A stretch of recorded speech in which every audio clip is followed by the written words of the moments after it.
Want to unlock the secret to supercharging your Temu affiliate earnings?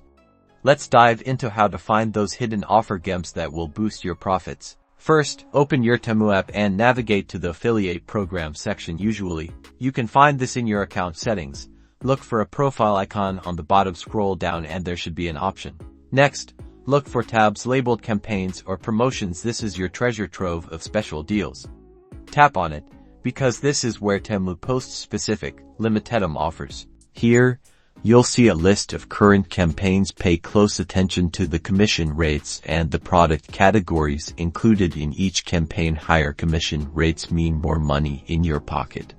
Be sure to choose products in the categories that your audience will like. When you click on a campaign, you can view all the details, including the start and end dates. This is crucial for planning your promotions. Check out the eligible products and download any available promotional materials, like banners or images, to use in your content. To promote a specific product within the campaign, find the product on Temu, and then generate a unique affiliate link through the Temu affiliate program. Copy this link and share it with your audience. Now, get creative and start sharing your affiliate link across your social media channels, blogs, or email lists. Remember to highlight the amazing deals available through the campaign, and that's it. You found yourself some Temu offers to promote. Now go out there and find those offer gems. Don't forget to subscribe for more affiliate marketing tips and let me know in the comments what your favorite Temu products are to promote.